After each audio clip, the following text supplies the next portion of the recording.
Hey guys, welcome back to my channel. As you saw by today's title, we're going to do a girls talk part 2 because I did a girls talk video. I honestly think it was a year ago. It might have been a year ago, it might have been a couple months ago. And so today we're going to do another one. So the topics we're going to be talking about, I will just tell them as we go down the list. I also have my iPad here that has everything on the topic that I want to discuss with you guys. So yeah, let's get into this video. So if I'm looking down, it's because I'm looking at the iPad. So the first topic today we're going to talk about is loving yourself. It's going to be like tips on how to love yourself, you know, how to get to that journey, you know, the journey that I took to love myself. So tips on how to love yourself, why loving yourself is extremely important. I started my love yourself journey back in 2020 when I literally went through probably like one of my hardest breakups. I found during that breakup that I completely lost myself. Like I started becoming a really mean, harsh person that I never was before. And that's when I started to realize, like, this isn't me. I need to, you know what? I need to put myself through a journey of loving myself. So my journey that I gave myself was like 6 months of a journey of loving myself. So loving yourself does come in like different forms, different aspects, different journeys. Everyone has their own journey. My journey started with me changing my hair. You guys, if you are an old subscriber or a returning viewer, if you go down my content, you will see that I went from having just naturally like brownish strawberry blonde hair, and then I dyed it to straight like jet black, and then I had the black and pink. That was me like experimenting with my hair. I was changing up my style. I was, you know, getting that tattoo I always wanted. I was doing things for me. And you need to like learn when you're loving yourself that you can't always be a people pleaser, because if you spend most of your life pleasing everybody else, who's pleasing you at the end of the day? You only please you, if you understand what I mean by that. So another big part of like loving yourself that I know a lot of people struggle with, not just females, is loving our bodies. In society standards, a lot of females and men are very harsh on their bodies, but you have to understand that like we only get one life to live and one body to live in, and it's no one else's responsibility to love our bodies but ourselves and take care of the temple of our bodies that we live in. We have to understand that, like, remind yourselves that we're beautiful, or if you're a guy, you're handsome. Like, you have to understand and start loving parts of your body, as you only have one body to live in. So why spend all that time hating on it when you can start to cherish it and focus on things that you love about it, because nobody else's opinions really matter but your own. Another thing with loving yourself is, if people that you surround yourself with can't accept who you are and things you like, or they can't love you for you, then they definitely are not people to have around you. The only way you're really going to get through a journey of loving yourself and continuously love yourself is by surrounding yourself with people who love you for you, and who are people who are not trying to change you, but only change you for the better, and not into something that you can't even recognize yourself in the mirror for. So what I would say is focus on what makes you happy. Focus on hobbies that make you happy. Go travel, go to that concert you always go see, that artist you always wanted to see, go get those tattoos, those piercings, change your hair, change your style. Do whatever you want to do that makes you happy, and start pleasing yourself as well as you make everybody else around you happy. So on the next topic today is like a very iffy topic with today's society and a lot of things that have happened in today's world with women's bodies. So we're going to be talking about birth control. So this topic has many different opinions that come along with it. Today we're going to speak my opinion as a way of me trying to be a big sister to viewers at home. And the topic of birth control gets thrown into young females' faces the minute we start prematuring and before we even really get to have decisions in our own life and about our own bodies. I believe that with birth control, it's a very scary thing, honestly, that doesn't really get discussed. And honestly, I feel like we should normalize people who don't want to be on birth control.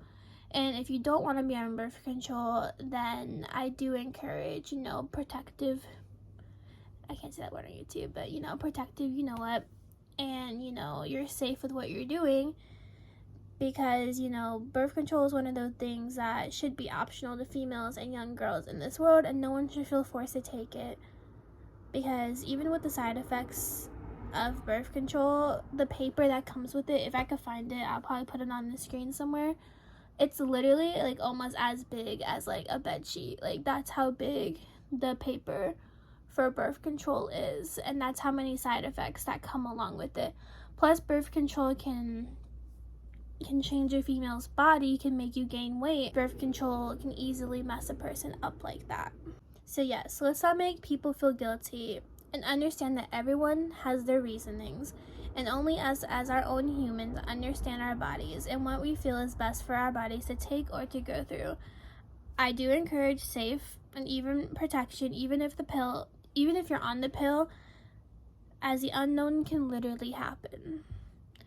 Not many female or young girls are educated on the topic to understand the pros and cons that come along with it. So let's not judge others if they take birth control. If you're with a female that takes birth control, be a little bit more sympathetic, because they are going through a lot monthly, and they have to take like a pill every single day at a certain time that is literally changing their body, their hormones, etc. That it should be a thing that you should definitely be a little bit more sympathetic if their emotions are high or if they seem stressed out. It could be their lifestyle, it could be something that, it could be work, it could be a relationship problem, or it might literally be birth control destroying their body. This topic we're going to talk about is coming out. So I've talked in some videos about coming out and how I've come out and all this stuff. So coming out, this is a topic for boys and girls. So coming out is very scary, honestly. When you do it, even at like a very young age, like I did it when I was in 8th grade, it feels like your world is falling apart. Even if you have a supportive like household or like supportive family around you, it's still not something easy to go through. And I know a lot of people these days don't have that support system around them, because, a lot of people make it seem like being gay or being lesbian, bisexual, trans, etc., pansexual, all that stuff is such a bad thing when it's not. And the reason why I normalize it so much is because it is a normal thing. A sexuality is just a sexuality. It should not be a big problem in today's society, as people make it. It's just love. It's just a person loving another person, just in a different way, and it's no different than a male and a female being together. So with my story with coming out, like I told you, it was in 8th grade. At first I came out as bisexual, and for me it's so normalized because I grew up having my mom and her wife together my whole life. So I always grew up with 2 moms, and I got bullied for that. I mean, I had people tell me that, like, oh, like, you're gonna turn out just like your mother, or like you're gonna be gay, or like people would make fun of the fact that I had 2 moms, and I never understood that, because it's like, why is it something to make fun of? Like, it's normal. They take care of me, they still love me. Like, it's not gonna affect a child's mental state to grow up in a gay household. If anything, it's more loving, it's more accepting. I just never understood that. And then as of recently of this year, I think early January or February, I actually discovered that I'm pansexual.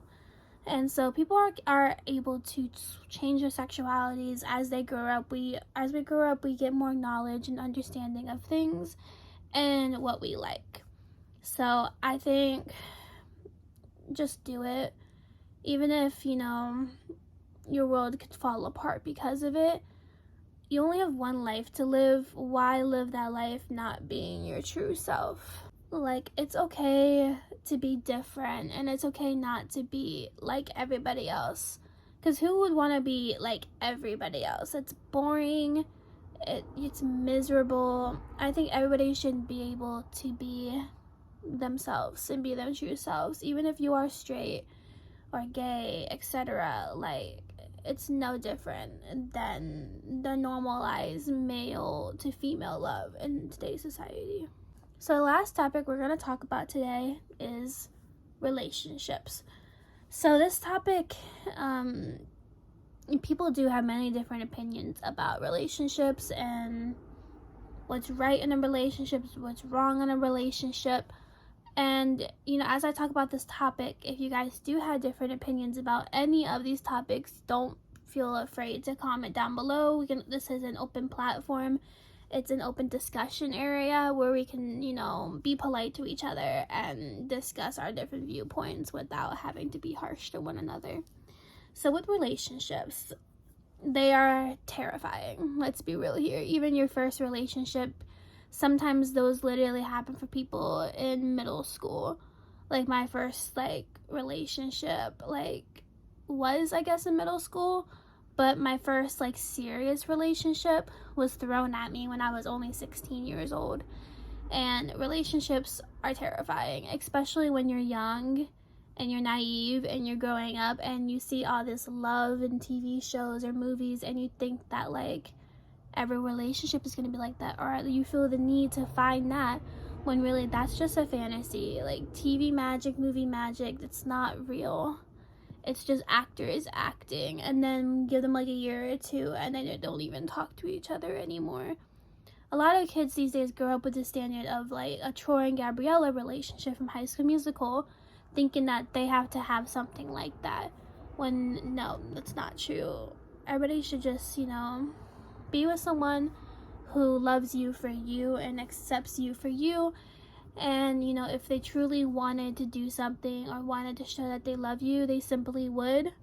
I feel that no one should have to beg for someone to love them in a relationship. It should already be there. The love should already be there. And if you're coming to a point in a relationship where you have to beg someone to love you, you have to beg someone to give you the time of day, and if you're with somebody who, constantly makes you feel bad about yourself, only because, you're doing things to make you happy, then I believe those are red flags. It's different if a girlfriend or a boyfriend gets mad at you for only doing things that make you happy, if you're not spending time with them, and if you're not, catering to things that they also like to do, and that they want to spend time with you.